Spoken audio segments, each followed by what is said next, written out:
tryna bite the seal, and they be on bullshit like a zoo fly. I be too fly to participate. I need everything for the everything. If I fuck with you, get a different rate. Got me fucked up, got me typoed. If you're thinking me shit, glucose.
How coincidental with me because it is a freaking heat wave outside. But anyways, I'm doing good. I got my air conditioner finally.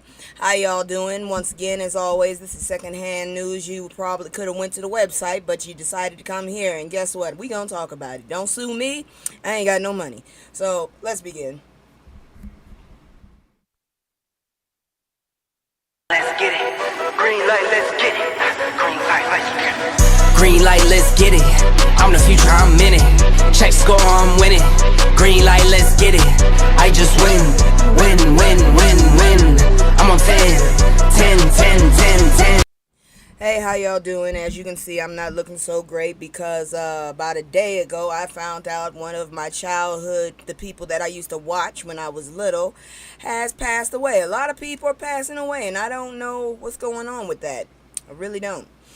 I hope it doesn't start getting to people's individual. Well, they are individual family, but you know what I mean. Anyways, hello. Hello, motherfucker. Hi. And Hello. so I guess you already know what we first gonna talk about, so let's get into it. Emotional content. So Danielle Spencer, who played Little Sister D on What's Happening, has died at 60, and that is not really that old, so that's scary. Anyways, I didn't really see. I used to watch the reruns of What's Happening, and then I watched What's Happening Now, and I think she was in that too. But I remember when she was sassy as all get out. That's for sure. I know I couldn't get away with that because my mother would have knocked me the hell out. That's all I got to say about that.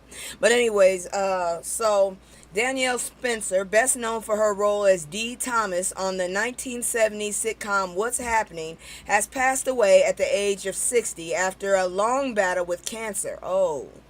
Her family spokesperson confirmed that she died in the hospital in Richmond, Virginia. Spencer portrayed the witty and observant younger sister to character Raj Thomas and became known for her memorable catchphrase, "Ooh, I'm gonna tell mama." First of all, I don't know how that's a goddamn catchphrase. I heard that a lot growing up. I'm gonna tell. Ooh. Anyways, the show, which aired from 1976 to 1979, was significant for its focus on the lives of black teenagers in Los Angeles, featuring iconic characters like Raj, Dwayne, and Rerun. Is Rerun still alive? I gotta go check that. Spencer's early life was marked by tragedy when, at age 12, she was involved in a severe car accident that left her in a coma for 3 weeks and resulted in the death of her stepfather. The incident led to numerous health challenges for Spencer, requiring multiple surgeries and rehabilitation. Despite these obstacles, she rose to fame with What's Happening, a role that she described as groundbreaking for young black actresses. Spencer's journey from a child actress to successful veterinarian showcased her resilience and dedication. After her initial success, Spencer continued to work in the entertainment industry, including a role in the 1980s reboot What's Happening Now. See, I told you. She later pursued a career in veterinary medicine, earning her doctorate and becoming an advocate for animal rights. Her health struggles included a breast cancer diagnosis in 2014, but she remained a fighter throughout her life. Spencer is survived by her brother, musician Jeremy Peltz, and her mother, Cheryl. Oh, that's horrible when your mama gotta put you. Ooh, I feel bad for her mother. Cheryl Pelt, leaving behind a legacy as both a beloved actress and a passionate veterinarian. Rest in power, Queen. I did not realize she had cancer, and I'm so sorry that she had to fight that battle. But I can safely say she's not problematic at all. She was famous, then she did what she had to do, and she lived her life, and that's all we can ask of her. And you know what? It's sad to see her go, though. She looks like she enjoyed her life with that smile. That's all I could say about that. But before we move on, we're going to go ahead and you know what time it is. It's time for the fucked up shit. We're going to come back after a commercial break. As always, if you have any suggestions, if you like what I'm doing, if you don't like what I'm doing, as long as you come at me the right way, I might actually put what you said to me in consideration. But anyways, here go my commercial. And I'll be right back as soon as I find my commercial. There you go. So it's not working now? Alright, see it? Hold on. I thought I fixed that. Give me just a second here. Because you know, sometimes that happens. I moved my files. That's what happens when you move your files. And you keep telling yourself you're going to fix everything. But no, you don't go and fix it. You just keep moving around and don't think about it. Here we go. It's just me and the fam. It's just me and the fam. It's just me and the fam. It's just me and the. It's just me and the fam. Yeah, yeah. It's just me and the fam.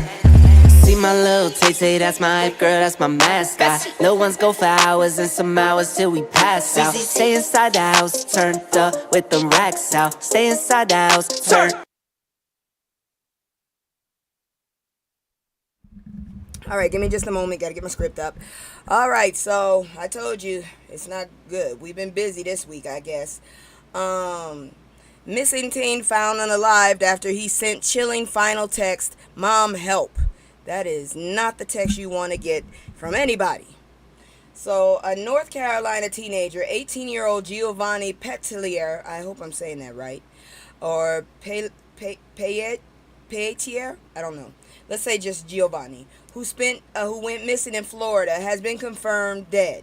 Giovanni disappeared on August 1st while visiting Inglewood, Florida with his mother Bridget, her fiancé, and his siblings. After being picked up by relatives on his father's side, he sent a troubling message to his mother just 30 minutes later saying, "Mom, help." His body was later discovered in a retention pond in Manatee County, close to where he was last seen. The local sheriff's office reported no immediate signs of foul play, and an autopsy is scheduled as the investigation continues. This is disgustingly horrible. Who? And that's his father's side. Oh God. Bridget expressed her fears about her son's reconnecting with his paternal relatives before his disappearance. She shared that a cousin claimed Giovanni became anxious after the group smoked the ganja, leading to a confrontation where he pulled a knife and fled into the woods. This behavior was described as uncharacteristic for Giovanni, prompting Bridget to believe he felt threatened and outnumbered in that situation. Her emotional plea on social media highlights the anguish of a parent facing such a devastating loss. As the investigation unfolds, the focus remains on understanding the circumstances surrounding Giovanni's death, while the sheriff's office has indicated that there is no immediate evidence of foul play. Bridget is grappling with the reality of losing her son and is determined to honor his memory. The tragic incident sheds light on the broader issues of youth safety and the complexities of familial relationships, particularly during vulnerable moments. I don't know what to tell you that's really messed up. And it's fucked up that that would happen with him. You would think your child would be safe with the other side of the family. You would think that. But, well, I can say for one, I got relatives that don't give a about you on both sides, but more so on my paternal side. And, I'm fine with that, you know. You want to treat me like a stranger, that's fine. But guess what? I will never put my safety in your hands. My heart goes out to that mother. My heart goes out to that child that's been lost. It's ridiculous, and I don't understand. I feel the same as the mother. That was foul play. That's what that was, and there's special places for those kind of people. But moving on, more fuckery as we move. This is just petty right here. God dang idiots. Emotional content. Trump relocates Obama White House portrait to hidden stairwell. Seriously? What the hell is wrong with this dude? How old is this dude? He is like Methuselah old, but then got the mentality and vindication of a tiny Karen. Shit. I'm starting to realize I've been watching a lot of animes and stuff, and a lot of the bad guys sound like Drumpf. They really do. I'm just like, God dang, that's Drumpf. Like Donzo, that's Drumpf. So Michigan. No, I'm sorry. Okay, we're gonna do this, and then it's gonna get a little darker. Oh boy. Anyway, so felon Donald Trump has moved former President Barack Obama's portrait from a public area of the White House to a staircase accessible only to staff and Secret Service. The decision, along with the relocation of portraits of President George W. Bush and H.W.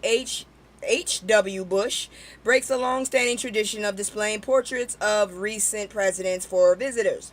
Trump has previously moved Obama's portrait to accommodate a painting of himself and has recently intensified his criticism of Obama. Tell me you're racist without saying you're racist, dude. Damn it.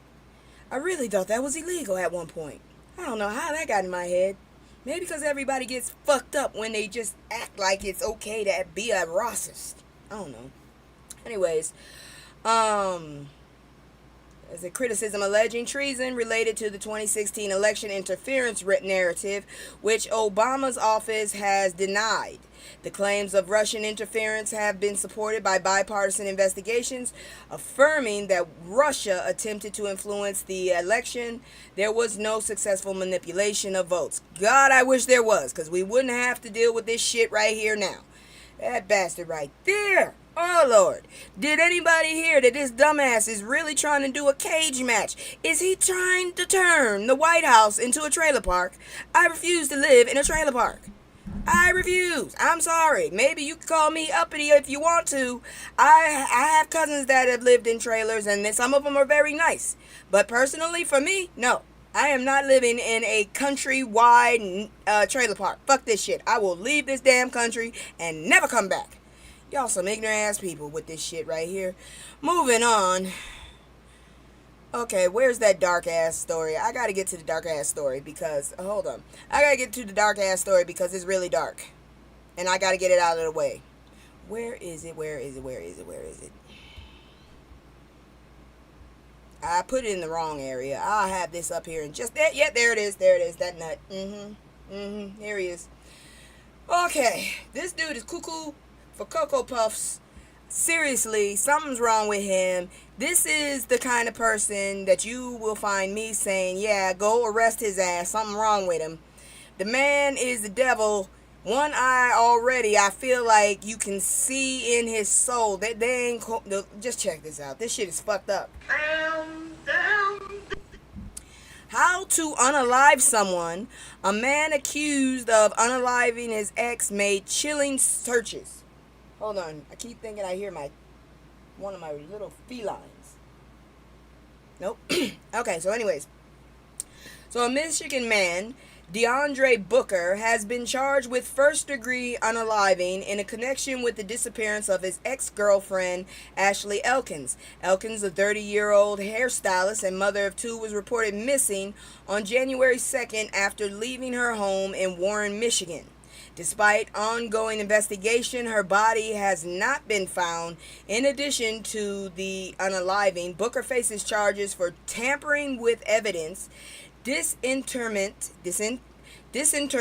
and mutilation, and concealing a death. Good grief, man. What the hell? Something wrong with this dude. I don't know what the hell.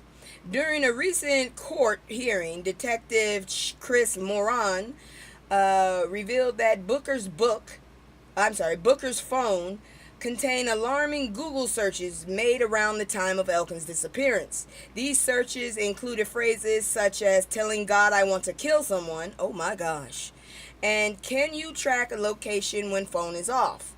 Moran indicated that these terms were particularly relevant to the investigation. Additionally, blood was discovered in a dumpster near Booker's apartment, raising further concerns about his involvement in Elkins' fate. This dude is the devil. Good grief. What the hell's wrong with that man? Jesus Christ. If you that mad, maybe you just need to go touch some grass far, far away from everybody else. Shit. Nowhere near anyone. Oh my gosh. Booker has pled not guilty to the charges against him.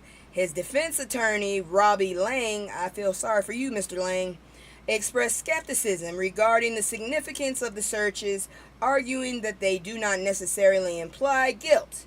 The trial is set to continue on August 15th as the court examines the evidence and testimonies related to this disturbing case. Seriously, dude, something wrong with you.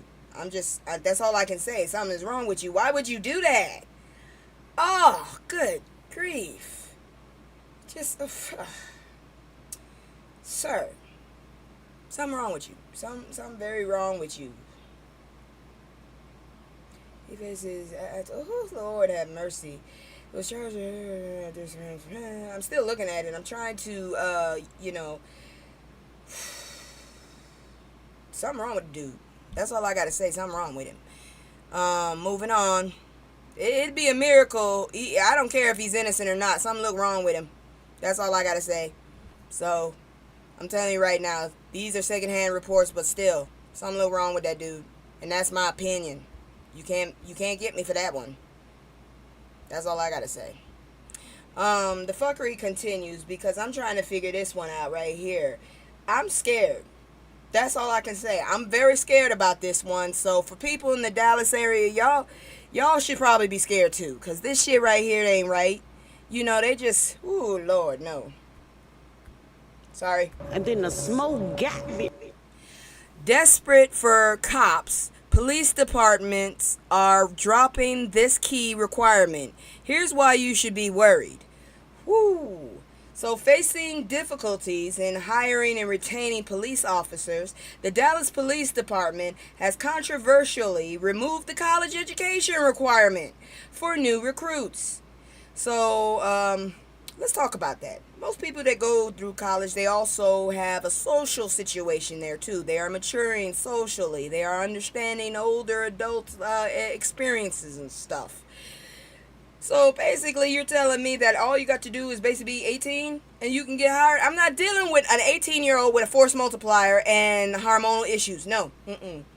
Let me see what else this says. This decision aimed at meeting a voter-mandated quota of 4,000 officers reflects a nationwide struggle by police departments, including in New York City, to attract sufficient applicants due to factors like declining public trust and increased resignation. While some experts note that college-educated officers tend to use less force, proponents of the change argue that lowering educational barriers makes the force more accessible and that on-the-job experience is crucial for developing effective officers. It is also crucial to know what you're doing, what you can do, what you can't do, because guess what? They don't teach that in high school. I absolutely do not know what I'm allowed to and not allowed to do as a police officer. So I really do feel like you should probably go to school for law enforcement. Oh my Lord. Oh Lord. This is horrible. So y'all just gonna have to, and you just sat up there and said, oh, moving on. We're not leaving it. I'm just trying to, boy. So, this change was prompted by, I already said. So a major barrier in hiring process was that applicants did not meet the previous educational standards. That means you're looking for the best and the brightest, not a bunch of lunkheads. Oh my Lord. Hey Joker, you missed it. I just talked about what's happening, D. I just talked about that, and a nutcase. But this right here scares me. Apparently, Dallas is saying you do not need college education to be a police officer. This is terrible. And I just said it. If people who have more education use less force. So you're telling me off the back that the nutcases that are running around here getting sued and basically taking out good people, they ain't got that much education. But so you want to get more of them?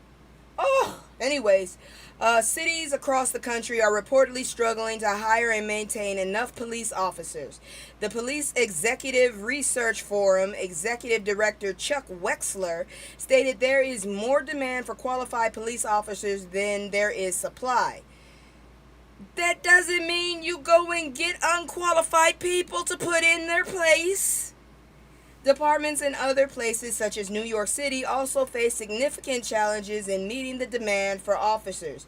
Hey, did y'all know that police actually started off as those triple K jackasses? So my question right now is, how did that morph into this? And how is it that y'all still can't seem to get the fucking view into positivity? Because nobody wants to deal with these corrupt ass fucking governments. And damn it, I don't know what to say to y'all. Yep, it used to be a requirement, but they can't hire anyone, so they just take lunkheads now. I'm not dealing with these lunkheads in the damn street. I already saw a video of them goddamn bastards, the federals, in D.C. fucking with people sitting on their damn porch. Do I smell marijuana? No, that's us damn cigarette, you ignorant ass bastard. I'm so glad they taped that. Anyways, let me get on with this. Girl, I finally got an air conditioner. I'm so happy. Because it's 81 right now? Shoot, it was 90 earlier. But anyways, let's see here now. The Police Executive Research Forum Executive, yeah, I said Wexler, Department in other cities. Okay, so the NYPD Commissioner, Jessica Titch, I don't know how to say that, admitted that the department is practically begging people to take the exam, a stark contrast to past years when recruits waited to join.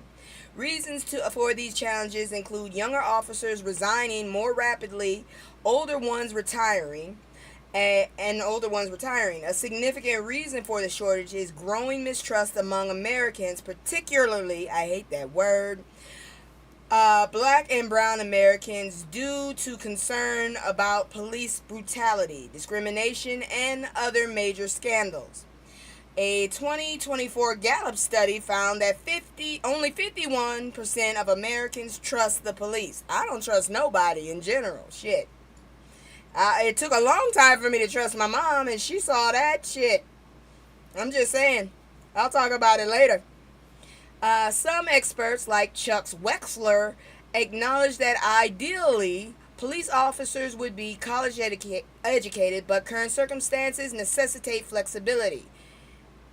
Yeah, that flexibility gonna cause a few knots on people's heads and lawsuits coming towards y'all, and then y'all really ain't gonna have shit. Keep playing around. Conversely, other experts argue that lowering education requirements makes the force more accessible to everyday citizens. And a lot of us are not really, you know how much medication I'm on? I am batshit crazy. And I know these motherfuckers shouldn't be having the access to force multipliers. You lost your damn mind. Advocates of Dallas. And Dallas of all places. No, don't do that. Don't do that. You need a college educated person in Dallas. I've been to Dallas. I got lost on one street and I'm still trying to figure out how that's possible. Advocates of Dallas' new policy believe that the best officers are developed through on-the-job experience. No. You got to know your rights. You got to know what you can't do. Because you come near me and pop me in the back of the head because you thought I was ignoring you and I have a hearing impairment. Yeah, that's a lawsuit right there. I'm just saying. I don't have a hearing impediment, but I'm just saying. Impairment. Anyways, a professor of criminal justice at University of Central Florida noted that experienced officers, like college-educated ones, tend to use less force as they find alternative ways to handle situations. That's what I'm saying.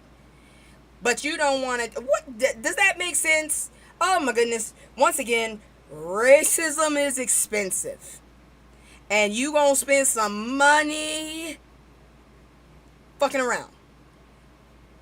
If you didn't have such a fucked up government right now with the head honcho nacho taco, no one wants to pay $100,000 in college debt to make $14 an hour to get cussed out by crackheads. Yeah, that's actually true. I ain't even gonna lie, that's actually true.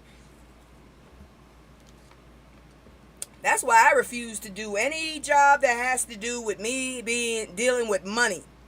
Because them motherfuckers get stupid. And I get nervous. And then when I get nervous, I get angry. And when I get angry, I get aggressive. And then I don't have a job no more. Especially now that I've been getting older. But anyways, we're still in the fuckery. How you like my bob? I actually got a bob right now. I'm gonna go try it out. I got my air conditioner so I can wear a little bit more extra clothes. I did not realize I'm orange. Well, I'm orange brown. I'm not orange like that freak. This is natural. Literally, like I told y'all before, this is my skin tone. I literally sampled a picture of myself and used it as a color. Oh, thank you very much. I think it looks chic. But anyways, we're gonna move on because we got to get through this to get to the other part. And I revamped my leopard because I'm ready to eat some faces. I can't wait for the FAO part. So, but yeah, here we go. God dang it. That's exactly how I feel every time I see this dude's name. Drumpf keeps targeting black folks, and the reason why is staring us in the face. Is it because we're better? Is it because we smell better? Seriously, I'm not joking. I went to Japan, and I'm not joking. I might have told y'all this before. I went to Japan, and I'm sitting up there getting ready to start work. I had put my deodorant on. That's all. That's all, because I wash and everything at home. I put my deodorant on, and I came in, and all of a sudden, I got second graders all up under my arms in my coat, literally coming in my coat, talking about, you smell good. Apparently, their teacher, a very weird napkin lady, body odor. She wasn't very aware of it, though everyone else was. I feel very bad for those children. I feel like that's what Drumpf is doing there. I think that's what... Anyways, I'm on a tangent. So, in response to ongoing criticism from the black community, current felony... Yeah, very creepy.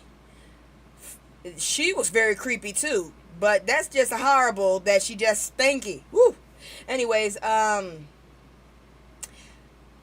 current felon Drumpf has consistently targeted black people, viewing their opposition as a personal affront. His actions, such as eradicating DEI initiatives and attacking black history, are seen not merely as policy decisions, but as retaliatory measures against those who challenge him. This pattern of behavior is attributed to his petty nature, rather than deep-seated racism, as he seeks to punish those who do not show him complete loyalty. Drumpf's history of targeting the black community dates back to his questioning of President Obama's birthplace and his rhetoric during campaigns. His response to events like the Charlottesville protest and BLM demonstrations further solidified the perception that he lashes out at critics. It's just his declaration of public safety emergency in D.C., city with historically low crime rate, is another instance of retaliatory pattern aimed at a predominantly black community that has consistently opposed him. Drumpf's motivation is primarily personal vindictiveness. He demands unwavering loyalty and uses his power to strike back at those who criticized him publicly. This petty commander-in-chief characterization explains his consistent actions against the black community, framing them as a direct response to their long-standing opposition and a desire to assert his authority. Bitch, we ain't going back into them fields. We don't like you. You're a dumbass as it is. Our children are smarter than you. And matter of fact, stay away from our children. You dirty bastard. You probably would try to eat us if you could. I'm still struggling over that. I just found that shit out last year and I'm still struggling over that. But anyways, Drumpf, keep targeting. We ignoring your ass. Alright? I can't wait till you croak, bitch. I hate to say it. It makes me sick that even one black person voted for that orange Excuse me, girl. Let me did we not have this conversation? Uncle Tim Scott? Fuck Uncle Tom. Uncle Tim? Uncle Tim. Every time I see that motherfucker, he is somewhere right next to that dirty, nasty nacho taco, and smiling like, yes, massa. I'm waiting for him to say, yes, massa, because I'm going to throw a high heel stiletto right in his eye. I swear to God I will. I swear to God I will. In line with the rest of these douchebags, look at this one. That's how I feel. Damn. Musk says he plans to sue Apple for not featuring X or Grok among its top apps. What is this bullshit? So basically, if you have enough money, you and people basically. Hold on, give me a sec. Hold on. I have something for you. Shut up, bitch! That's how I feel. Shut up. That's their freaking app. Exactly. That's their freaking app. How you gonna sue somebody because they don't like your shit? That's just like this whole crap what they talking about, how people mad at black women for not for because of Tyler's damn sales. I don't want to listen to Tyler. She's not my type. I don't like her music. I'm sorry. The only reason I listened to Water is because it was playing in the damn clinic. I didn't go look for it. I've never looked for the video. Honestly, the only reason I know what she looks like is because of the gossip sector of YouTube. So, how you gonna be mad at us? How you gonna be mad at Apple? Apple don't like you. Shit, nobody likes you. Real talk, fucking Musk. We didn't forget you. You part of the reason why we got this damn cancer in the damn office now. Shit. Let's get to it. So, Elon announced, they had all this shit trying to explain who he was. I ain't doing all that. You don't deserve it. Announced plans to sue Apple for not including his social media platform, Twitter. And how is it his? He bought it. Has he, seriously, I gotta stop just for a second and ask, has he made anything that he has he made it, or does he just buy it? Where the hell did he get the money to begin with? Because he was an illegal alien too. Oh, there's so many questions. I have so many questions. Anyways, for not including the social media and its Grok AI chatbot in the top recommended apps on the App Store. In a post on Twitter, Musk questioned Apple's decision, highlighting that Twitter is the leading news app globally. No, it's not. It really isn't. It's the leading racist bullshit abyss. That's what it has become. A black hole. I left. Let's see here now. Apple's silence follows a pattern of previous antitrust allegations against the company in various jurisdictions, including hefty fines from the European Union. Because he's basically saying that, let's see now. He says, suppose he said, Grok ranks 5th among all apps. I have never gone to Grok. The Tesla truck was his only creation. Not even the company. That was the ugliest truck I've ever seen, honestly. I thought that was a trash truck. I really did. That's the ugliest fucking vehicle. That looks like something from 1990s, what they thought that the future would look like. That looked like some shit from Mad Max. God, that's an ugly ass vehicle. And somebody actually paid for that shit. Oh. Anyways, he argued that, the Hodge twins, those are another two motherfuckers. God dang it. It looks like that's what I'm saying. It looks like a dumpster. Thank you. I didn't know how to say that word. It's always good to have Miss Joker around. Let's see here now. Apple's silence follows a pattern of previous anti-allegation. Yeah, I already said that. But anyways, they fighting. I don't care. But I think it's kind of petty. I'm just saying, I think it's kind of petty. Now, moving on. We're going to look at this next one because it ain't no better. White House's digital tools have intended to improve health outcomes could leave aging black Americans behind, advocacy group says. Of course, we're always left behind. Even though we lead shit, they want to leave us behind. Oh, Lord. So the Trump administration has introduced a new initiative as part of its Make America Healthy Again agenda. That ain't gonna happen. I'm happy for you to be here.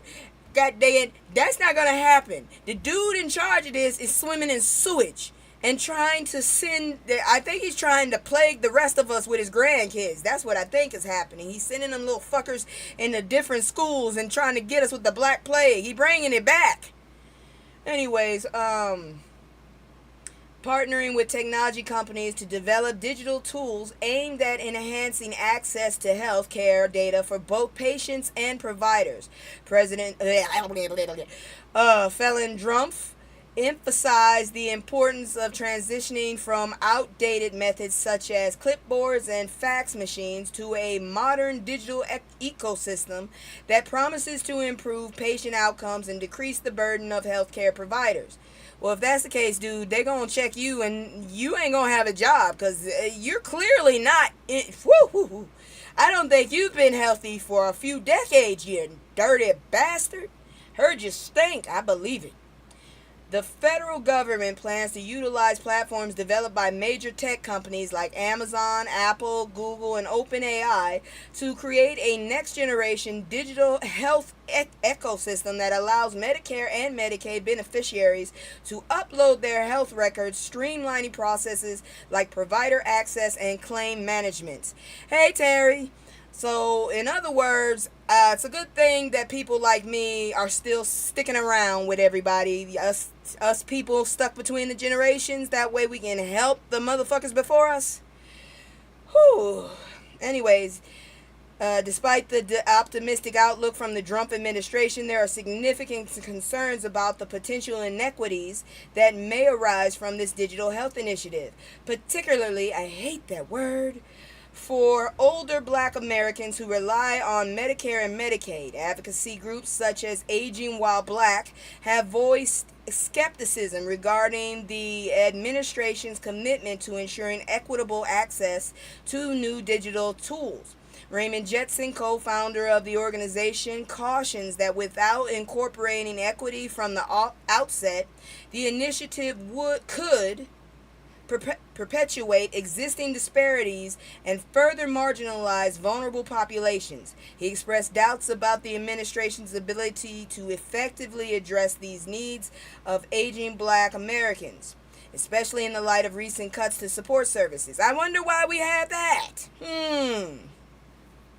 In addition to equity concerns, there are apprehensions regarding the privacy and security of personal health information within the new digital framework. With the Department of Health and Human Services, while the Department of Health and Human Services has assured that all proposed plans will comply with privacy regulations and protect personal health data. Hey, we all gonna be gone because this asshole has basically canceled so many vaccines. Have y'all not remembered what happened in 2019? Or pretty much all the 2000s? Every freaking 5 years we had something wrong.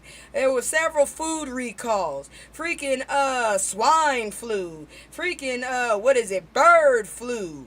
If y'all don't knock this shit off, you're trying to unalive us with your old dusty cells. We don't want to come with you into your sarcophagus, bastard.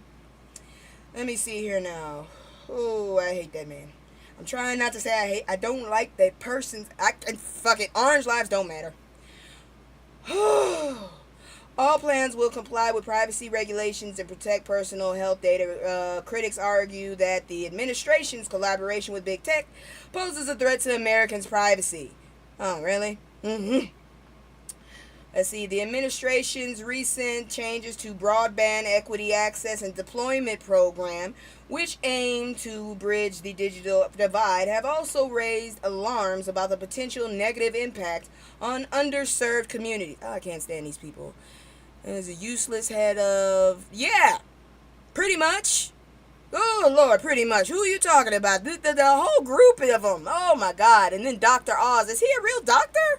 I want to see his damn credentials. I don't think he's a real doctor. And by the way, let me just remind y'all, doctors only need to get a C average to graduate.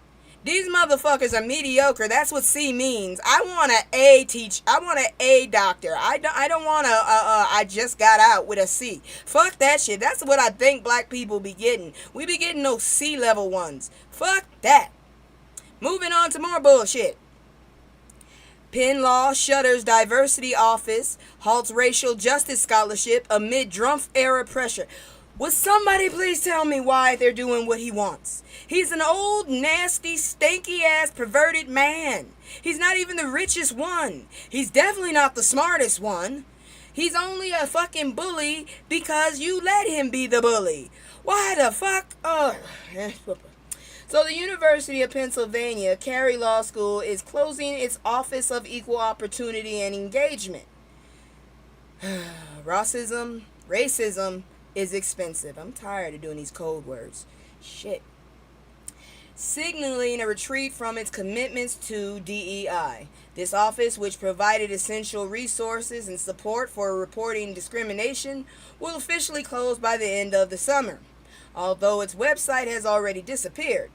Additionally, the law school has paused applications for the Sadie T.M. Alexander Scholarship, a full tuition award aimed at students focused on racial justice. Oh boy.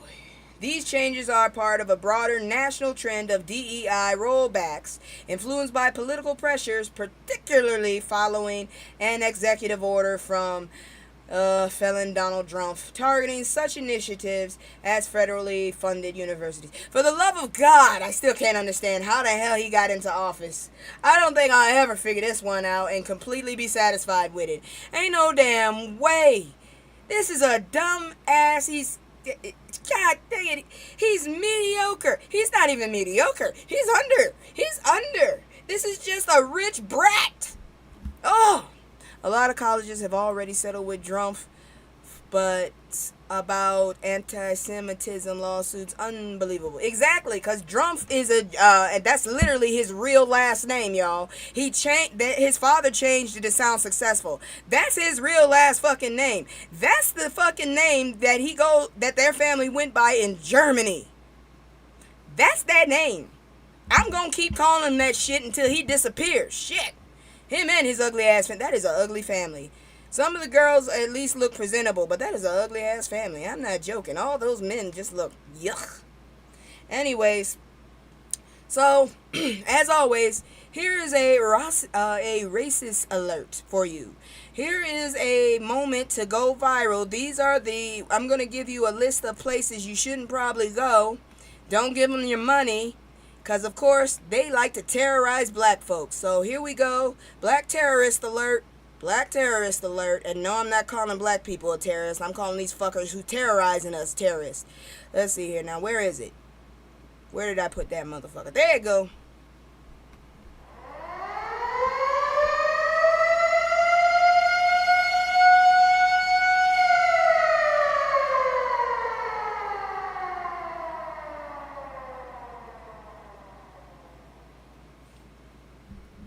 Alright, so these are 10 sundown towns that shaped a dark chapter in black American history. Apparently, these jackasses don't seem to understand that what they're doing in Arkansas and Minnesota are not new. We know what this bitch shit is. We just wish y'all would let us know where y'all are. Exactly, alert.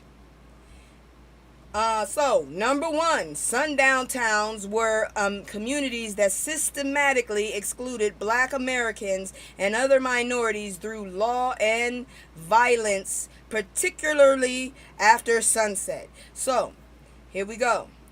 These towns enforced the racial boundaries via ordinances, real estate covenants, police harassment, and violence against those who violated unwritten rules. How the hell are we supposed to see them? Shit. Sundown towns were prevalent in both the North and South, with notable concentrations in the Midwest and West, challenging the notion that racism was only a Southern issue.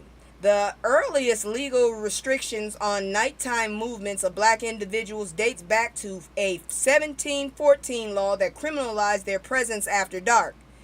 Shit, if we didn't mix that much, how the hell did y'all see us? I'm just saying, because we had that lovely melanin. And y'all don't got some good eyes. Not all the time. Shit. Did y'all know blue eyes are the weakest of all? I'm just saying. Many sundown towns have never acknowledged their exclusionary history, leading to ongoing demographic and social impacts for people of color today. And that's why I'm reporting this now. In towns like Anna, Illinois, write it down, the black population significantly decreased due to hostility and intimidation, dropping to zero by the late 19th century. Again, that is Anna, Illinois.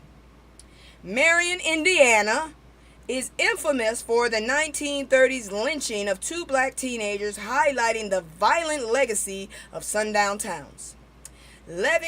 Levittown, New York. exemplifies post-World War II suburbs built with policies that excluded black families, contributing to systemic racial inequalities. I'm gonna get it all out, god dang it. Some towns like La Crosse, Wisconsin, have begun to formally acknowledge their past and commit to addressing the legacies of racial exclusion. Now, this one hit home because it happened around the time we moved down there. Vidor, Texas remains associated with white supremacy despite efforts to improve the image, illustrating the long-lasting impact of sundown towns' histories. That one's terrifying to me specifically because I used to have to drive through that bitch to get to college in Houston. And I lived in Lake Charles, which is right on the border of Texas and Louisiana. So I had to keep driving through that bitch. I'm like, I'm not driving at night. Fuck that shit.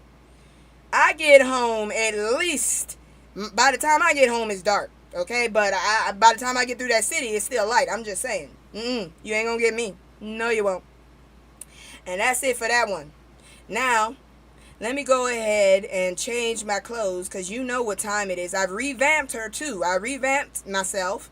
And now I'm going to show you my leopard side because you know what time it is now. It's time for that moment where we eat their faces. It's time to play stupid games and wins prizes, whatever the fuck. Here I go.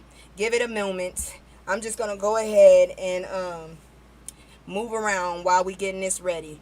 Let me go ahead and pull out the right. Okay, there you go. It's gonna get dark first. I'm gonna let y'all know these stories, they ain't cute at all. Here we go. Where is it? And just give me, there we go. And here I am. We about to have some fun cause I'm about to eat some faces. All right, just letting you know.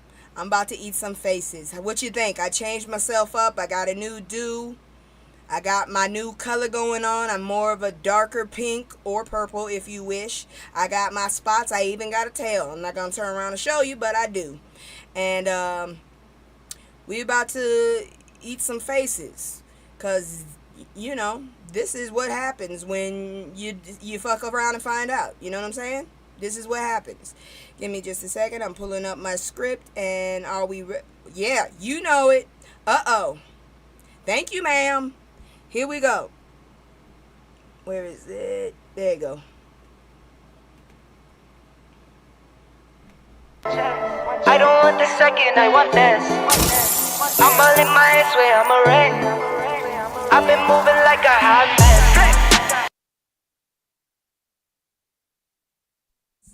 15 nurses have been fired after a 12-year-old has self-deleted herself at a children's hospital. Should have been more. Just 15? How the hell did this little girl... and she was in the hospital. That don't make no damn sense. Good grief. So, over a dozen nurses were terminated from a children's hospital in Washington following the tragic self-deletion of a 12-year-old Sarah... the perfect face eating attire. Yes, ma'am. 12-year-old Sarah Nyimbona. On April 13th, Sarah, who had a history of self-deletion attempts, exited her room at Providence Sacred Heart Children's Hospital and jumped from a nearby parking garage. Her family has initiated a lawsuit against the hospital. You better be glad that's all you got. I would imagine they'd be trying to beat somebody's ass. Anyways, alleging that critical safety measures were removed, including the lack of 24/7 sitter, video monitoring, and door alarms, despite her documented self-harm history. Sarah's mother, Nasra Gertrude, expressed deep confusion and concerning regards how her daughter was able to leave the hospital unnoticed. Exactly. There should have at least been a security guard, somebody going up and down the halls. What kind of hospital is this? In the wake of Sarah's death, the hospital reported that 15 nurses were dismissed and one disciplined for improperly assessing her medical records without direct involvement in her care, which constitutes a violation of HIPAA. The federal health privacy law. The Washington State Nurses Association has claimed that the firings were retaliatory, arguing that the nurses were targeted for speaking to the media about the incident. Providence Hospital spokesperson Jen York stated that the institution prioritizes patient privacy, apparently not patient safety, and takes appropriate actions, including terminations in cases of policy violation. There is a line between being private and saving a damn life. Sometimes you got to get over that damn line. A Department of Health investigation into how the hospital managed Sarah's care is currently in progress. Her family, particularly her 19-year-old sister Asha Joseph, continues to seek answers regarding the circumstances surrounding Sarah's death.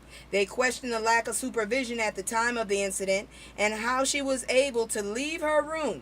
The family's quest for understanding highlights the emotional toll of the tragedy as they grapple with their trust in the hospital's ability to care for their daughter. Shit, I'm questioning too. How the hell did you allow this kid to get up out the bed? Because I'm pretty sure somebody had to. I was tied down to a goddamn bed myself, so I'm not sure why this child was even allowed to get out the door. I understand she should have freedom to go to the bathroom, but damn it, that door should have been locked.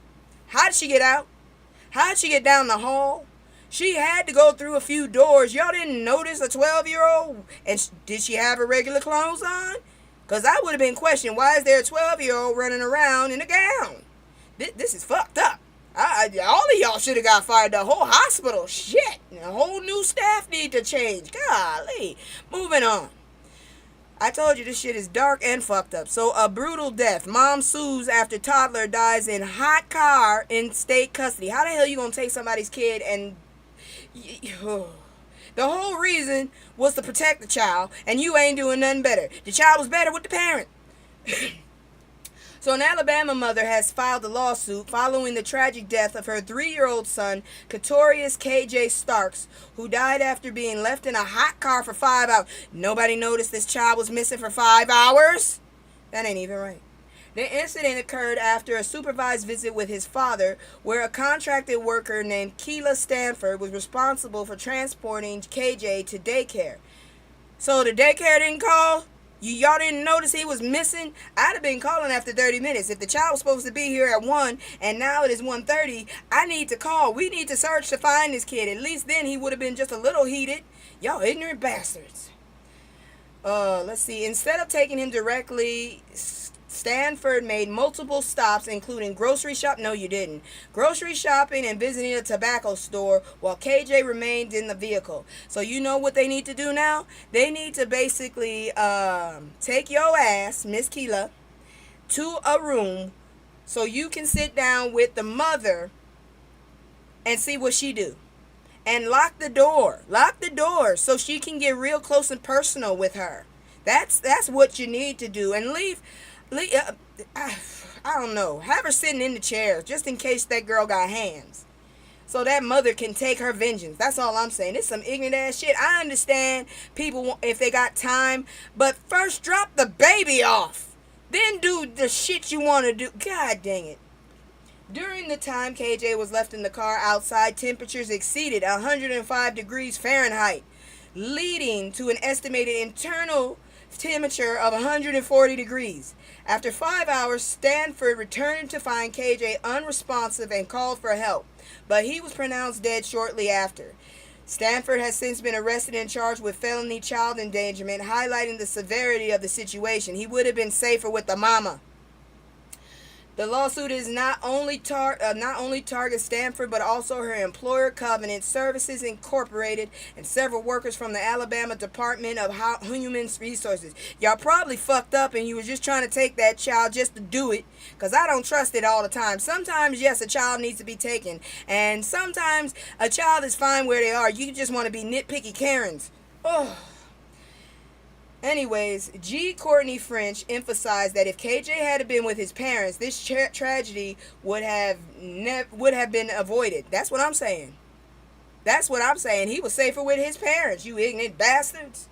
What else do you want me to say? They're ignorant. That's all I can say. Moving on. Everybody is trying to take Trump to task. Give me a second here. About it got dang icy. That bitch was all soda by the time I got it. Anyways, Mayor Muriel Bowser of Washington, D.C. has expressed support for Donald Trump's decision to deploy federal forces in the city, aiming to utilize additional resources to combat crime effectively. Despite Trump's labeling of D.C. as a lawless city and his claims regarding violent crime, Bowser noted that crime is currently at a 30-year low. In a recent town hall, I don't know why you would support that shit if you know it's not needed. I don't know. But see, this is what y'all got when y'all voted for her. She's being wishy-washy. In a recent town hall, she criticized the president's actions as authoritarian. But why did you... Why... Okay. Because I'm reading exactly. It says, has expressed support. Unless it's a typo. But I don't know. It looked like she changed her mind. I don't know. But I'm going to keep going. As authoritarian, while also emphasizing the need for community involvement and the importance of upcoming elections to protect local autonomy. Bowser remains committed to collaborating with federal agencies and believes the increased presence will benefit public safety. Y'all voted for her. I'm just saying. Sometimes skin folk ain't kin folk. I don't know. This sounds too in the middle. And right now, this world is not in the middle at all. Our asses are fucking tumbling down one side. And motherfucker, it is not the good side. It is not. It really is not. So I don't know about her ass. Y'all voted for her ass. I really just want to bite that finger she's showing. Anyways. Now this one right here. I can get behind this one. So, Baltimore Mayor Scott slams Ross's views of black-led cities after Trump D.C. takeover. That's what she should have been saying. Baltimore Mayor Brandon Scott has criticized felon Donald Trump's recent comments regarding crime in predominantly black cities, suggesting that the administration's perspective is racially biased. During a press conference, Trump described cities like Baltimore, Chicago, and LA as being overrun by crime and violence. Mayor Scott pointed out that all the cities mentioned have black mayors and argued that Trump's narrative fails to recognize the progress these cities have made in reducing crime, particularly noting Baltimore has experienced a 50-year low in homicides. That's a damn good one. Scott contended that the success in crime reduction in cities like Baltimore is due to comprehensive public policies rather than Trump's law and order tactics. Exactly. Because the more you try to put us in chains, sir, the more we gonna fight against your dumb ass. I'm so sorry for showing y'all his face. I forgot to delete that part. Shit.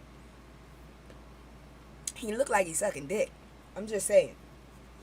The mayor criticized the notion of deploying military forces in urban areas, asserting that such actions do not enhance safety and that the real solution lie in community-driven efforts. He expressed a willingness to share insights with the felon on effective crime reduction strategies.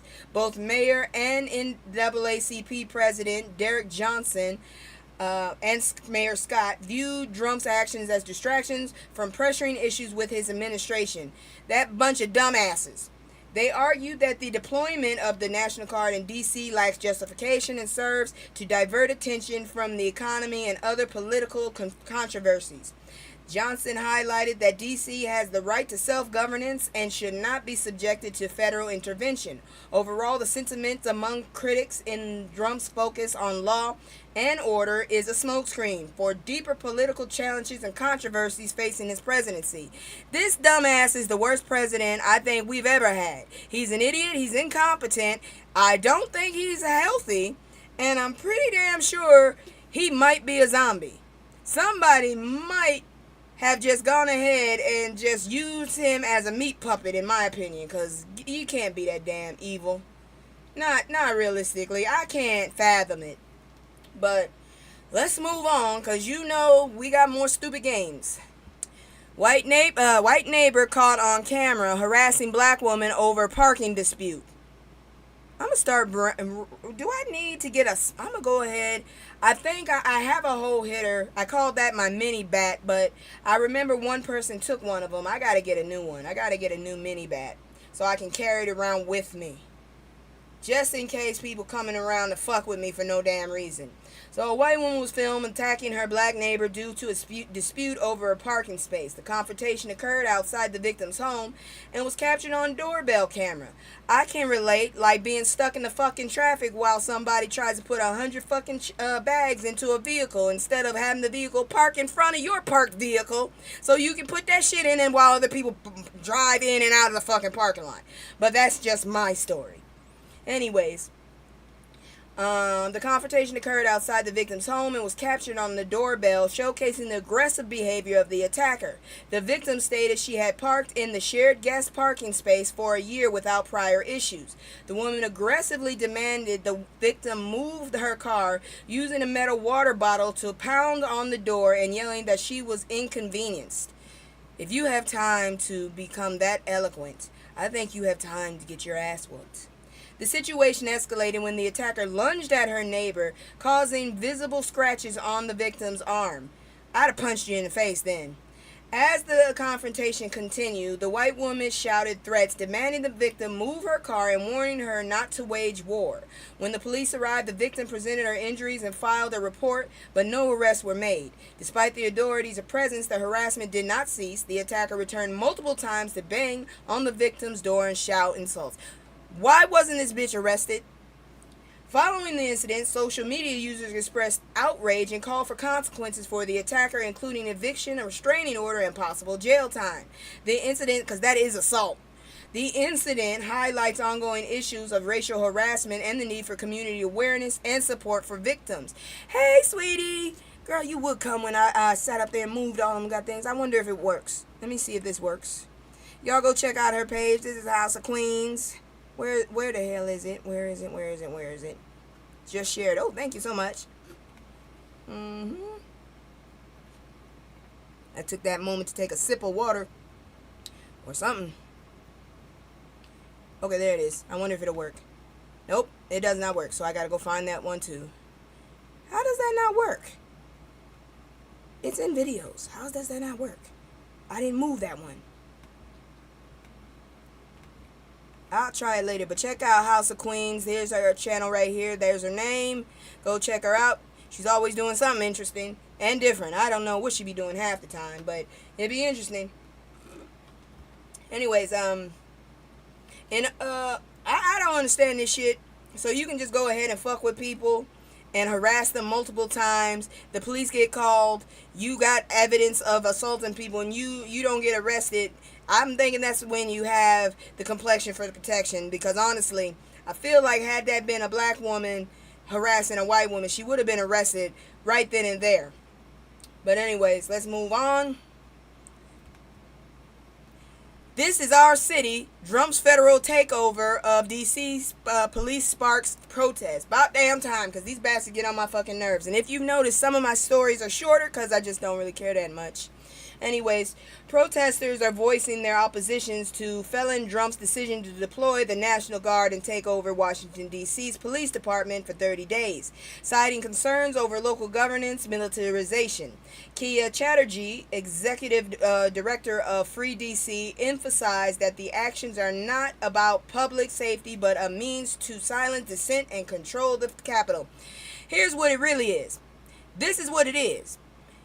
Big Balls, that douche who fucked up everybody's shit, got his ass whooped and basically jacked by teenagers, and now they shamed. That's basically what happened. He got caught slipping, and they whooped his ass, and I don't feel no ways about it. Fucking young ass motherfucker. He should not be fucking with our shit, and he works for now he works in Social Security, motherfucker. He better have a low rank then, because I don't want him touching nobody's Social Security, that little fucker. Orange lives don't matter. Let me just go ahead and say that. Orange lives do not matter. Moving on. We gonna move on, because that asshole pissed me the fuck off. Now, Maryland governor got something to say, too. So, Maryland Governor Westmore has announced plans to take legal action against Donald Trump after the felon denied federal disaster assistance for the state following significant floods in May. Moore criticized the Trump administration's decisions as an insult to Marylanders. Really? That's what y'all call yourselves? Marylanders? Marylanders. Maryland. Okay, there you go. Marylanders. And highlighted that the state met the criteria for aid from FEMA. The denial of assistance has faced backlash, particularly because similar aid has been provided to Republican led states. I'm pretty sure this motherfucker is very partisan when he's not supposed to be, and I'm pretty damn sure this is illegal. I feel it's illegal. Moore emphasized that the situation transcends politics, asserting that the state will utilize its disaster recovery fund to support rebuilding efforts while appealing the federal decision. Why does this man have his hands on people's money? That's not even his money. Why? Get on my goddamn nerves. And that is it for playing stupid games and winning stupid prizes. I hope they all win their lawsuits, and I hope DC will remember, just cause someone's black doesn't mean they gonna stand up for everything, cause Heifer still sound like she in the middle talking about supporting this shit. We've come to the conclusion that Fed is just his goons. And yeah, this is what I look like right now when I'm doing the FAFO. I redid the fur. As you can see, if you look closer, there is a crossbone in one of my eyes and a caution in the other, because that's how bad it is. I'm wearing my little spot stuff, and I do have a tail. So, you will see this more and more whenever it's time to play stupid games and win stupid prizes. Now that that's over, I'm going to go ahead and do my little commercial again. And we're going to look at some good news in a moment. It's so nice to have good news. Give me just a moment. Oh, thank you so much. Thank you. Yeah, I wanted to be a leopard. Since everybody's eating faces, I wanted to get in too. You know, I'm always hungry. I'm always ready to see what people got for food. So anyways, check out my commercial. I'll be right back. It's just me and the fam. It's just me and the fam. It's just me and the fam. It's just me and the fam. Yeah, yeah. It's just me and the fam. See my little Tay-Tay, that's my hype girl, that's my mascot. Little ones go for hours and some hours till we pass out. Stay inside the house, turned up with them racks out. Stay inside the house, turned. I'm changing. Give me a moment. But let's look at this right here. Ketanji Brown Jackson kicks off Martha Vineyard's Black Book Festival. So that sounds good. I'm not that interested, but it's good news, and it's always good to celebrate a black person. So, Supreme Court Justice Ketanji Brown Jackson launched the Martha Vineyard's Black Book Festival by discussing her memoir, Lovely One, in front of an audience of nearly 200 at Island Inn. I bet that's more than that damn birthday parade we had to deal with. She was the festival's first speaker among 22 authors, sharing insights about her name's meaning and her inspiration for pursuing a judicial career, particularly her connection to Constance Baker Motley. Jackson emphasized the importance of civic engagement during difficult times, urging attendees to stay informed about government and society, as participation is vital in a democracy. She should have gave away some free food or some free books while she was at it. Shit, we broke. Some free shit would have really got my attention. Anyways, moving on. Where's my good news? I tell you, I cannot find my damn thing. I bet it's on the other side. Check this.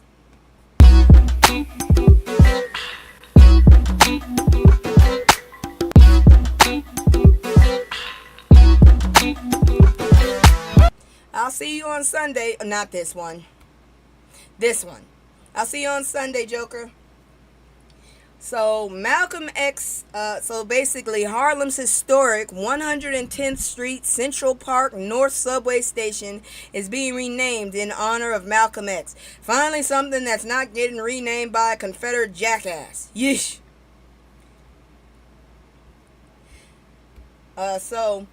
On August 10th, Governor Kathy Hochul signed an executive order to rename the Harlem's 110th Street Central Park North subway station to 110th Malcolm X Plaza.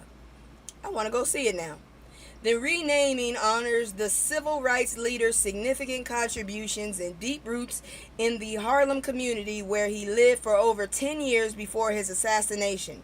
In 1965, the announcement was celebrated with the presence of Malcolm X's daughters, highlighting the importance of his legacy in the fight for justice.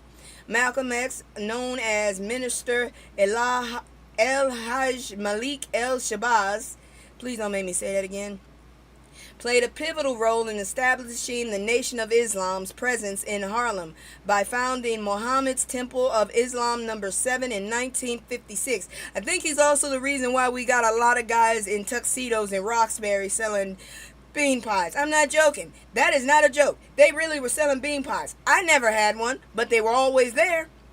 I thought it was shocking.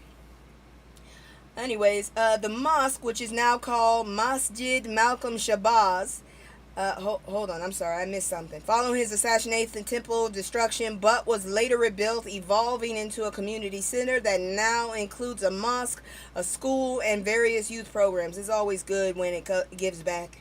The mosque, which is now called Masjid Malcolm Shabazz, stands on a prominent landmark in Harlem, symbolizing Malcolm X's enduring influence in the area. Really? I had no idea. I've never had a bean pie. I do not know what they taste like. All I know is I couldn't get over the fact that they were standing in the middle of traffic with those tuxedos on, selling bean pies. I couldn't get over that. I took their flyers, though. Anyways, Ilyasa Shabazz, one of Malcolm X's daughters, expressed her hope that the renaming of the station would inspire younger generations to strive for change. She emphasized her father's moral courage and love for humanity, which empowered him to advocate for justice despite the risks involved. This tribute not only commemorates Malcolm X's legacy, but also encourages future leaders to continue his mission of fighting for human rights and social justice. And Terry, just letting you know, go check out your Facebook. I sent one of his last speeches to you. I never had one, but I'm curious about tasting it. If you eat one, I'll taste it with you, because I'm still not sure. Something about beans. I mean, I like beans in stew. I like beans in soup. I like beans in salad sometimes. I ain't never had a bean in my... even baked beans. I have never had a bean pie. Maybe, but just beans sounds savory. Sounds savory to me. Alright, cool. I'm still trying to figure out how to send you that other conversation. I didn't forget. I just trying to figure out because I downloaded it. And you don't have a computer yet, huh? Or are you getting one? We'll talk about it later. I'm not trying to put you on blast. Alright. I'm just glad that they're doing this. And I'm glad that, this will help others. Now, just in case, Illinois has launched DNA pilot program connecting black people with their African roots. Just in case we need to jump ship, I might get into this. I'm interested in this. It already happened. Oh, it must be happening next June, because this report in August, it says June. But let me tell you about it. So the Illinois Family Pilot Program is a new initiative aiming at helping black residents trace their ancestry and connect with relatives in Africa. Just in case we gotta jump ship, y'all. Launched in June with $500,000 in state funding, the program offers free DNA tests and genomic analysis through the African Kinship Reunion Research Project led by Lakeisha David at the University of Illinois at Urbana-Champaign.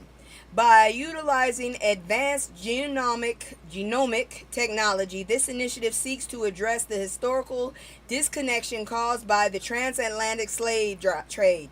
Participants can submit their DNA through free at-home kits or share existing results, allowing scientists to analyze genetic markers and identify potential familial ties to West Africa, especially Ghana. Well, I need that DNA test. That's what I'm saying. Why isn't Massachusetts doing something like that? I know there's only 6% of us in this bitch, but shit, the 6% would like to have a choice. The program is open to all Illinois residents and was created in response to growing demand for accessible ancestry research that is culturally relevant. State Representative Carol Ammons emphasized the importance of providing a free resource for black Illinoisans. I'm not saying all these damn it. People from Illinois, damn it. To reclaim their family histories, noting that many commercial DNA testing services are prohibitively, they are expensive. She highlighted her personal experience by paying hundreds of dollars for DNA testing, reinforcing the belief that descendants of enslaved individuals should not have to pay for such vital information. I agree with that shit. I'm stolen property. I need to find out who the original owners are, bitch. The city of Evanston, which has partnered with the program, aims to help residents feel more connected to their heritage and strengthen their community.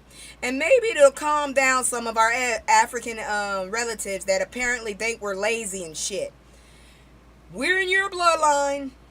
So far, 250 DNA kits have been distributed, primarily during Juneteenth celebrations and meetings of Evanston's reparation committees, with a goal of distributing a total of 1,600 kits statewide.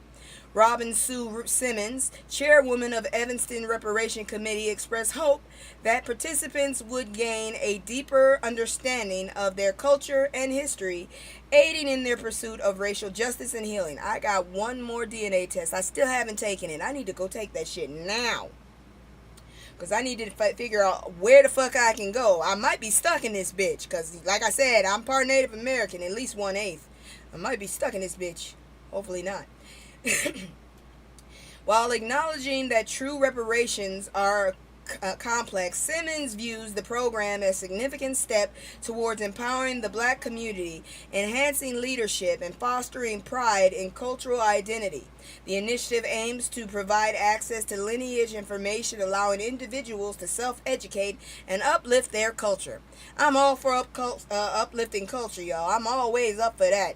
But now we about to go get into some famous people business. Yay? I don't know. Hold on. I wonder if that one works. Let me go see. Because like I said, I moved all these files. So my transitions are weird. But I'm thinking I might be able to do this all from the internet instead of doing this from my computer. That might be easier on my computer too. And I can do more crazy ass shit. So that's what I'm going to try to do. Somebody remind me of that, because I reminded myself to do this and then I forgot. And this keeps happening now because I'm silly like that. I don't know. But somebody remind me to get my shit straight.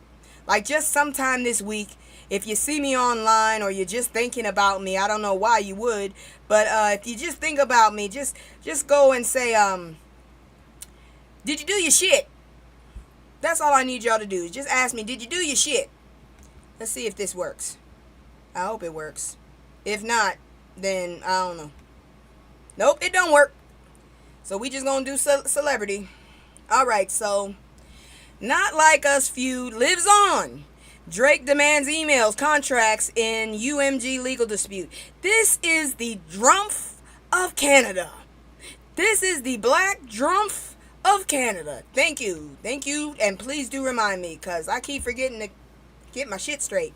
If I can, like I said, if I can go onto this platform without using my computer resources, I probably could do some extra shit. And you know what I'm saying, because you know your computer has resources. But this is some stupid shit with these two. Oh, Lord, this man, he need to let go. He's starting to look like Drumpf, too, if you ask me. I'm starting to see some orange. The ongoing legal dispute between Kendrick Lamar and Drake centers around Lamar's diss track, Not Like Us. The conflict began in March 2024. Thanks for adding my birthday month. And Drake is now pursuing legal actions against UMG. He alleges that UMG conspired to enhance Lamar's record's popularity, which he claims has damaged his reputation by associating him with serious accusations, including the PD people.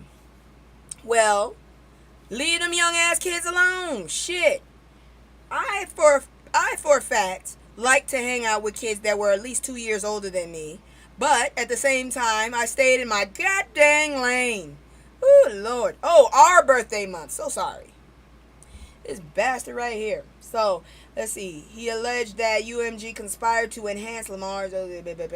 Drake is seeking extensive documentation from UMG to support his claims, asserting that the label has been uncooperative during the discovery process. He sounds more and more like Trump. Drake's legal team has filed multiple motions urging UMG to disclose various documents, including Kendrick Lamar's recording contract and communication from UMG CEO Lucian Grange. I don't trust nobody named Lucian. They argue that Grange's knowledge and authority may have facilitated the alleged defamation involvement in the situation, but Drake's lawyers are skeptical, citing previous claims of his lack of involvement. You know it's fucked up when you get on the phone with a boomer and they literally just tell you the world has haters. Not even trying to be, like down or whatever the hell, cool, whatever the hell. She just broke it down to me. My mother did. She just broke it down to me and said, the world is full of haters. And it's true. And here's one right now. Damn, he need to let this shit go. It's just like the 2016 fucking vote. This dude is the Canadian Trump. Oh, I'm so tired of his ass. Additionally, Drake is attempting to access information regarding Lamar's catalog valuation and the label's past decisions on promoting potentially defamatory content. Why you gotta be in his shit? He wrote the damn song. I just didn't. It's just, girl, I'm having a hard time figuring it out. That's all I'm saying. I'm having a hard time figuring it out. The tension between Drake and Lamar is further complicated by past conflicts, including Drake's feud with Pusha T. Drake's filings also delve into allegations of domestic violence regarding Lamar and mention of Lamar's associate, Dave Free, who Drake claims is the father of one of Lamar's children. That's some petty ass shit right there. This multifaceted legal battle highlights the complexities of the music industry, particularly, I hate that word, how artists navigate personal relationships and public persona amid competitive rivalries. UMG has attempted to dismiss the case, arguing that Drake willingly engaged in the rap feud, indicating the ongoing nature of this high-profile... He started it, didn't he? He started this. How the hell you gonna start some shit? Now you wanna cry and go tell on somebody. Ooh, you such a bitch ass. I can't do it with him. He's such a bitch ass.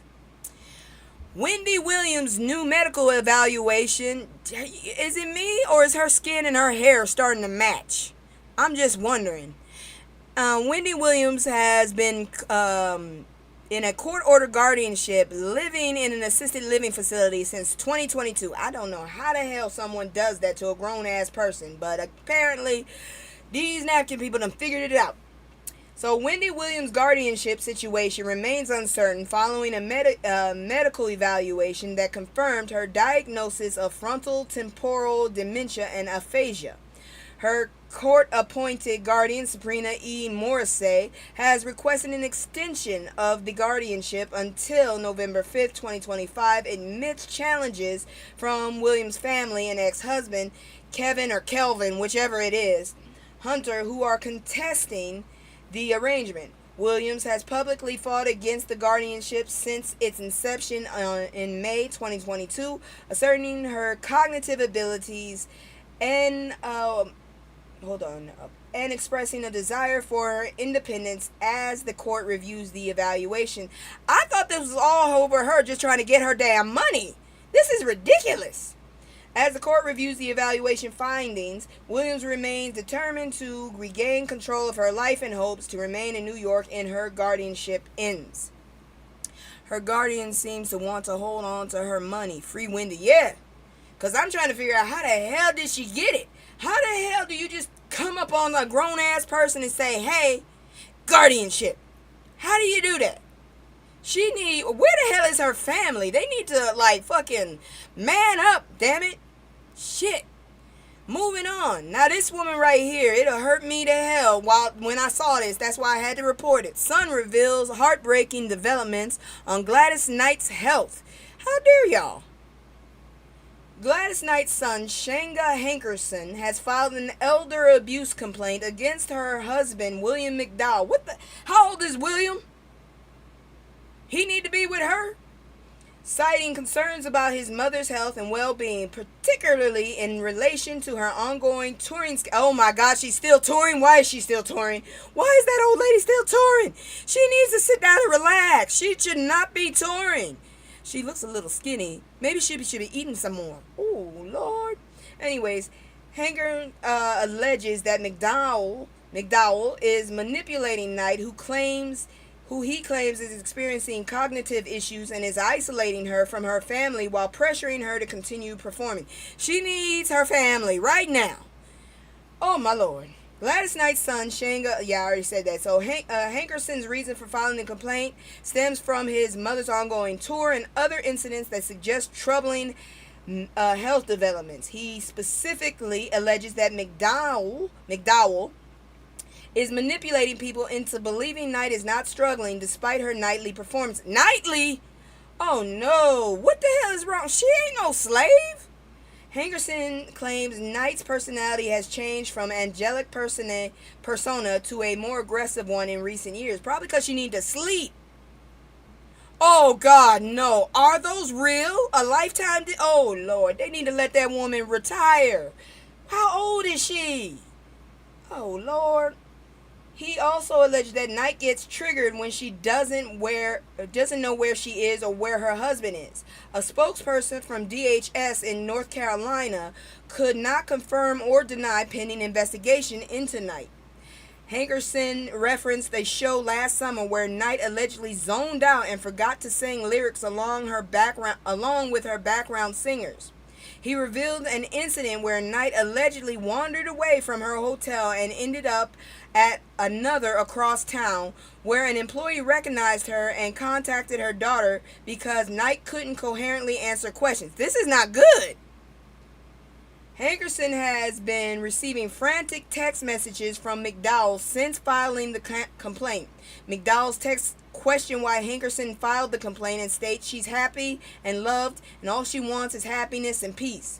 McDowell allegedly texted whatever they possess, Hankerson and his family can have when they are gone, stating, "Our lives are not long, just let these years be in peace." Man, I hope these people are serious about her health, not the goddamn money. McDowell also allegedly texted that sending cops and social service people would endanger what she's trying to maintain. He further stated, "Anything other than this is irrelevant to me. Just love her, take care of her, and whatever you guys want to do, just let me know. I'm happy to support it." McDowell allegedly texted Hankerson that Knight has sundowner syndrome, which causes confusion as the day turns into night. Despite this, Hankerson stated that he and his family have been kept out of the loop regarding Knight's doctor's visits and overall health. Let me see. Oh, she's born in 40. She's 81. Lord have mercy. This woman does not need to be working. She needs to go sit down. Lord. She needed to have time with her family and her friends. Good grief. Hankerson expressed deep concern about how his mother is currently being handled. He stated he doesn't care about public opinion regarding sabotaging his mother's tour, sarcastically admitting he was because he doesn't want to see his mother in her current state. He emphasized, "I don't want my mom out on tour on a tour bus wondering where she's at. I don't want that for her. And I truly love her, and I don't care about her ever working a second longer while she's alive." Hankerson believes that the current direction is pushing her to her departure, and that he doesn't want to see that happen. I agree with him. What the hell? She should be sitting down. Why the hell do you think I'm sitting up here struggling my ass off so I can make sure my mother can relax and enjoy her retirement? The fuck is wrong with you, old ass man? How old is the husband? Jackass. Moving. Oh, sorry. Let me bring that down. Anyways, this is a sad, yeah, it is. It's a very sad situation. Now, I think we're going to be in a little mix of health moving on into the other part. Let's see here now. Before I continue, I'm going to do this little message because I need a little break. And then we'll get into medical. Then we going to look at a very ignorant bear in our palate cleanser. And then we going to say goodnight. But first, let me go ahead and do this little message from this group. Y'all go get a drink or whatever. It'll be about 4 minutes, unless you're interested. Then go ahead and feed your mentals. Check this out. Wrong one. I can't find it no more. God dang. Where is it? Should be this one. That is not it, though. Hold on. Give me a second here.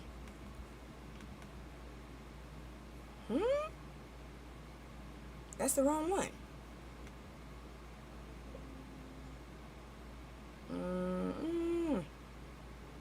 Let me go back. If I don't have the I don't have the message, so I'm just gonna go on to medical then, and I'll fix that later. See, this is what happens when you don't fix your shit, and you keep telling yourself you're gonna fix your shit, and then it's time to fix your shit, and you don't fix your shit. So this is what happens. I didn't fix my shit. Is my health one gonna work? It should, I think.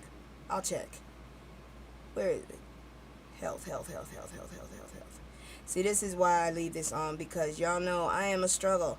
I am a struggle show, so it's just me. I don't have anybody else. I'm my own production company. Where's my health thingy?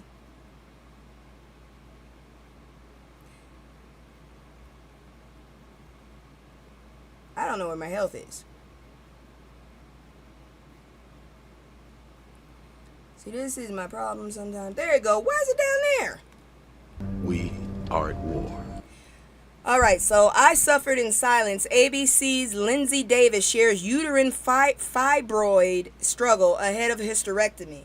Girl, why the hell did you suffer? You should have got that taken care of as soon as you could. Lindsay Davis, a 47-year-old ABC News anchor, is preparing for a hysterectomy on August 15th due to her long struggle with uterine fibroids.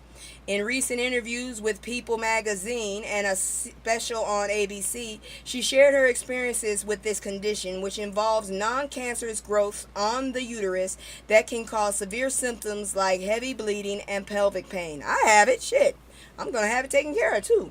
Davis first discovered her fibroids 13 years ago, and while they were initially deemed mild, her condition worsened over years, leading her to seek surgical intervention after enduring debilitating symptoms.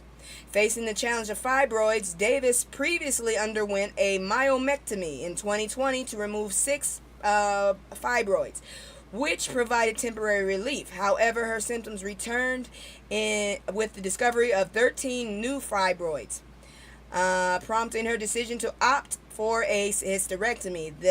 This choice, while difficult, was made in hopes of improving her quality of life. A turning point in her journey occurred during the Oscars pre-show when visible bloating led to speculation about a possible pregnancy, which she described as painful and embarrassing. Yes! Poor baby. God dang.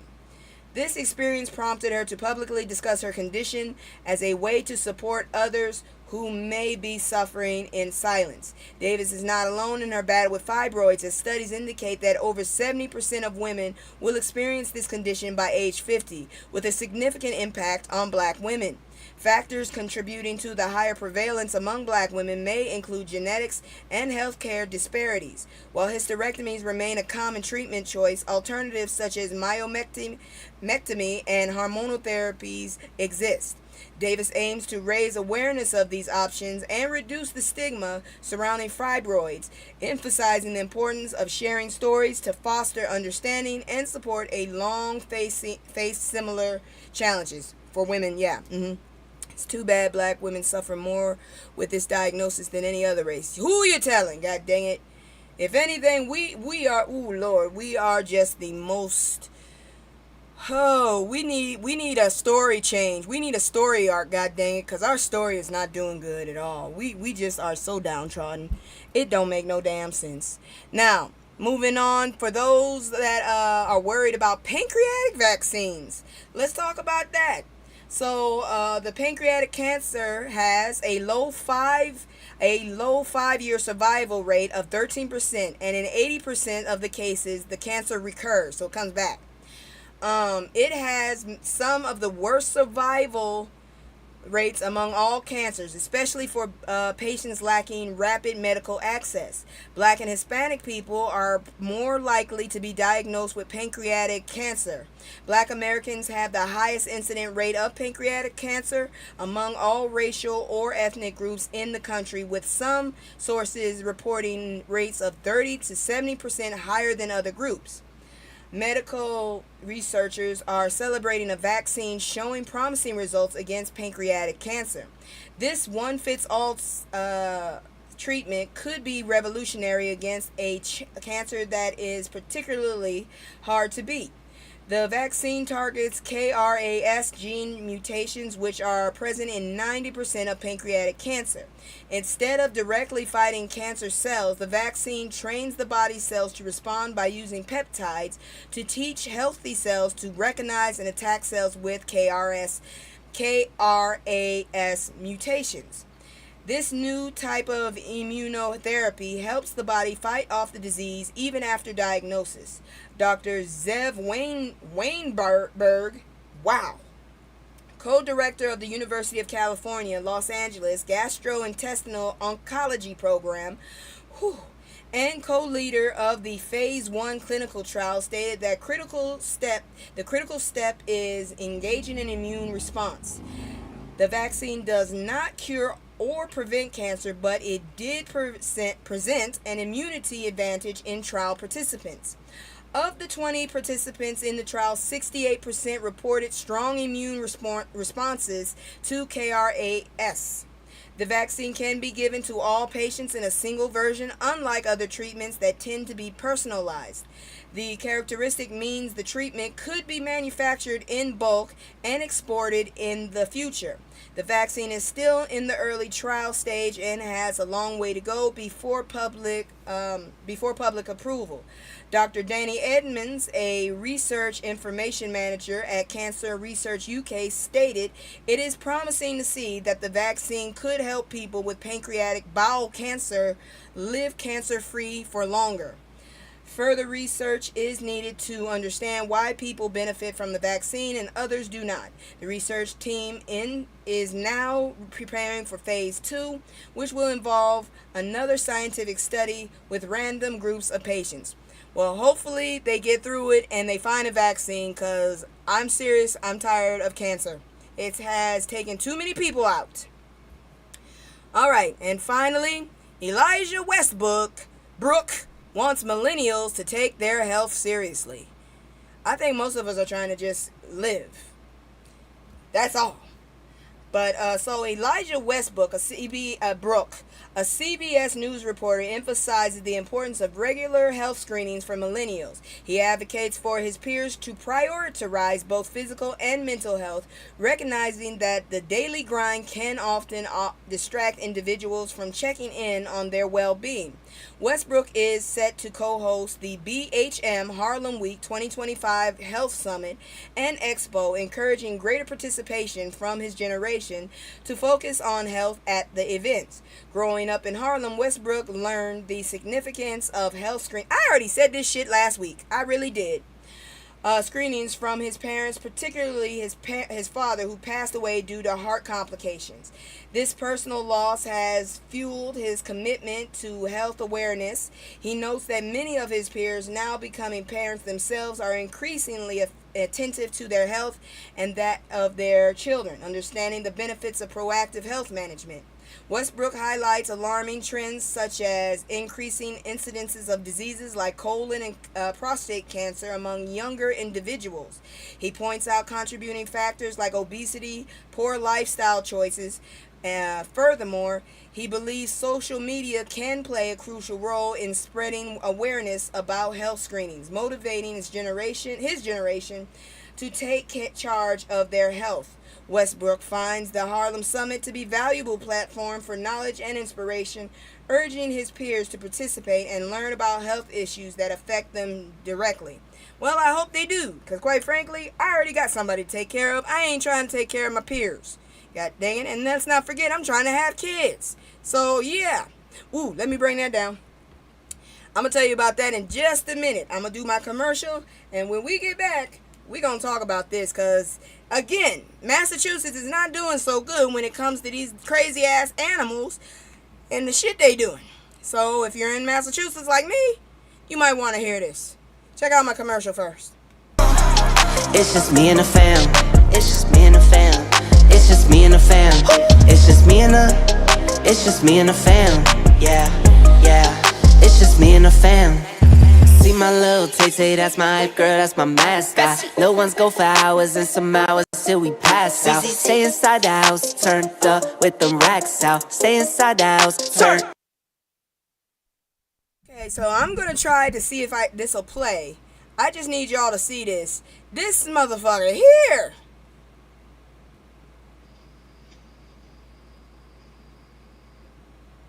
Don't worry about sound. Oh, see, every time, every goddamn time. I played this before and it played fine, but now that I want someone to see it, oh, there you go. I'm getting irritated now.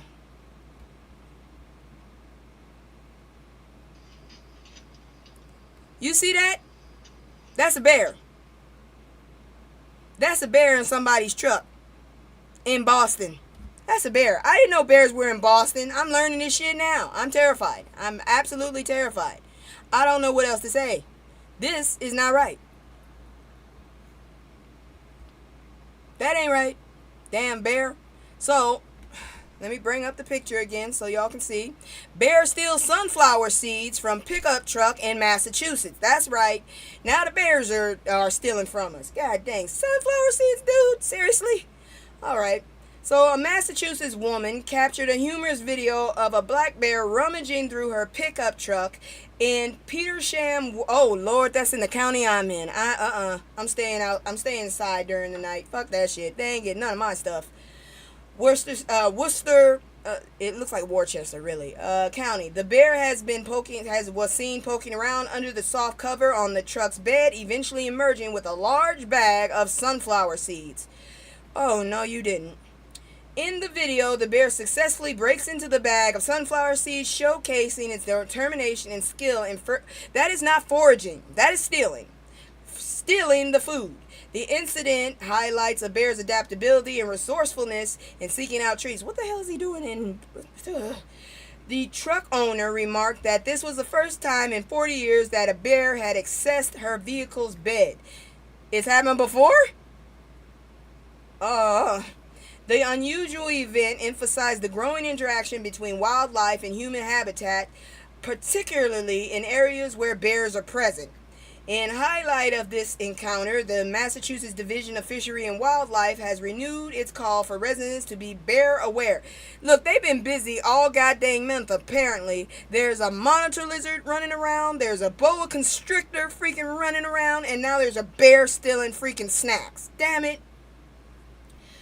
They advise people to secure all trash, food, and other attractants to prevent from becoming habituated to human resource environment. The only thing they're gonna get is my air conditioner. That's it. And I ain't got shit near it. Anyways, the incident serves as a reminder for communities in bear territory to be vigilant. While bears are a natural part of the ecosystem, their interaction with human spaces can lead to potential conflicts if precautions are not taken. Guess I'll be carrying my baseball bat and my taser around again. The video has gained attention on social media, showcasing not just the bear's antics, but also raising awareness about wildlife behavior. Such moments can help foster a better understanding of how to coexist with local wildlife responsibly. I don't know what to tell you, honestly. Anyway it go, I'm moving. Again, I'm moving. You can have the truck. I'll go get a car.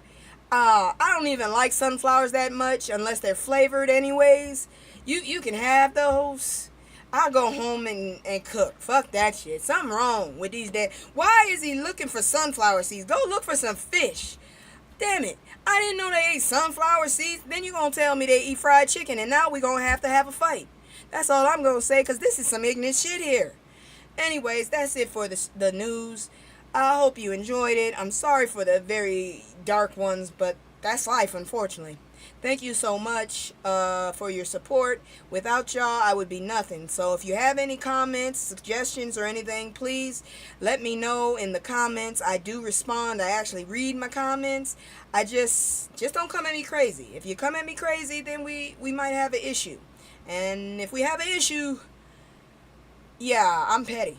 And I got a lot of time. I'm an old petty person. So that's not a good combination. Anyways, I love y'all. Take care. And don't forget, if not for y'all, I wouldn't have this. Bye. Are you serious? Now my outro is gone? Oh, no. We will not do that. I'm not gonna. Oh, no. You will not. Come on now. Stop playing with me. I need my damn outro video. I refuse.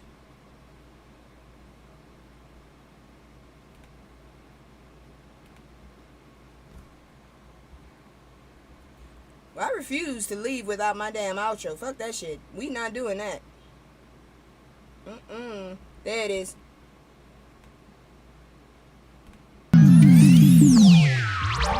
I can't stay. No, I always gotta go. Playing house, this ain't a home with my soul.